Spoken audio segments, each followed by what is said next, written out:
नमस्ते। आज हम बात करने वाले हैं दर्शन शास्त्र की, फिलॉसफी की। अब ये कोई भारी भरकम किताबी सब्जेक्ट नहीं है। नहीं, ये तो जिंदगी के सबसे गहरे सवालों को समझने का एक नजरिया है, एक सफर है।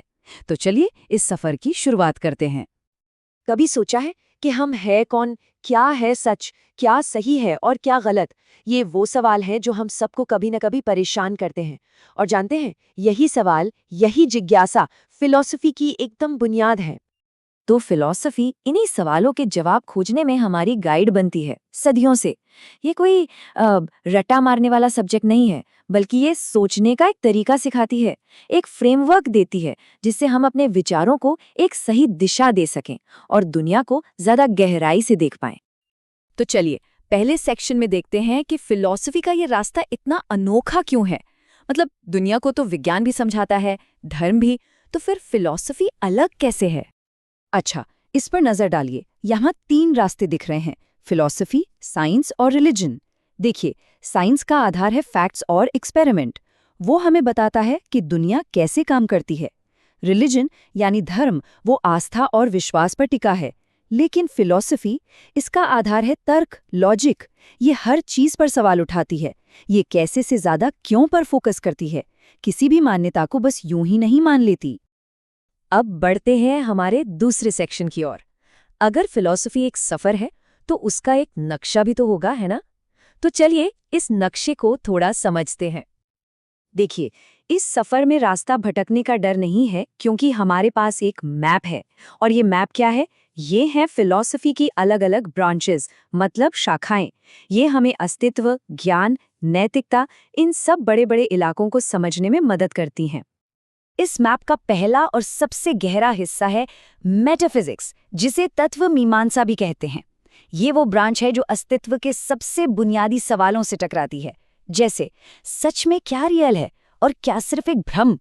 ये जो दुनिया हमें दिख रही है, क्या ये सच में ऐसी है या ये सब हमारे दिमाग का खेल है? बड़े सवाल है ना? इसके बाद आता है एपिस्टेमोलॉजी, यानी ज्ञान मीमांसा। इसका सीधा सा सवाल है, हम जो भी जानते हैं वो हम जानते कैसे हैं? मतलब हमें कैसे पता कि जो हम जानते हैं वो सच है? क्या हमारा ज्ञान हमारे अनुभव से आता है या तर्क से? हम अपनी बातों को, अपने विश्वासों को सही कैसे साबित करें? ये बहुत जरूरी सवाल है। और फिर है एथिक्स, यानी नीतिशास्त्र। ये वो हिस्सा है जो सही और गलत की पड़ताल करता है। कोई काम सही क्यों है, कोई काम गलत क्यों है, आखिर हमें अपनी जिंदगी जीनी कैसे चाहिए? यही वो सिद्धांत हैं जो हमारी पूरी जिंदगी के फैसलों को एक दिशा देते हैं। तो चलिए अब सेक्शन 3 में चलते हैं। हमारे पास मैप तो आ गया, लेकिन किसी भी सफर में मैप के साथ साथ एक कंपास भी तो चाहिए, दिशा के लिए, है ना?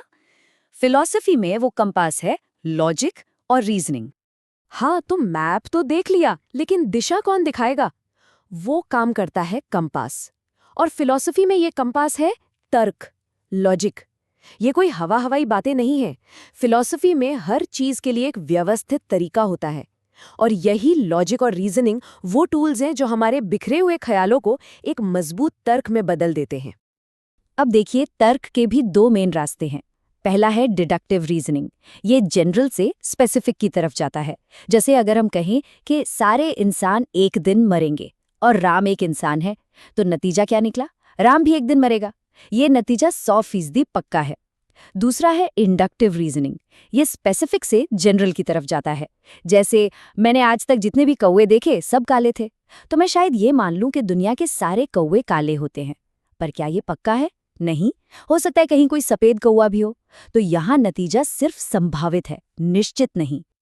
और एक और बहुत ही जबरदस्त तरीका है सोक्रेटिक मेथड। ये सुकरात का तरीका था। इसमें होता क्या है? बस सवाल जवाब, सवाल जवाब।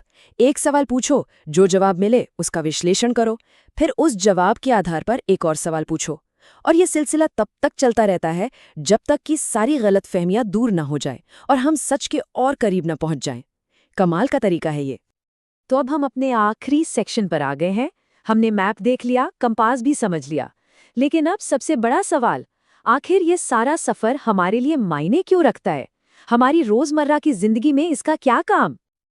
असल में फिलॉसफी की वैल्यू सिर्फ किताबों में नहीं बल्कि हमारी असल जिंदगी में है। ये हमारी क्रिटिकल थिंकिंग को तेज करती है, मतलब हम चीज़ों को बेहतर तरीके से एनालाइज कर पाते हैं, जिससे हम बेहतर फैसले ले सकते हैं। ये एक मजबूत मॉरल कंपास बनाने में मदद करती है, मतलब सही गलत की समझ देती है। और तो और ये हमें दूसरों के विचारों के लिए ज़्यादा ओपन माइंडेड बनाती है। कुल मिलाकर ये हमारे विचारों को साफ करती है और जिंदगी को एक नया मकसद देती है। और जाते जाते सुकरात की ये एक बात, बिना जांच परख की जिंदगी जीने लायक नहीं है। ये कितनी गहरी बात है।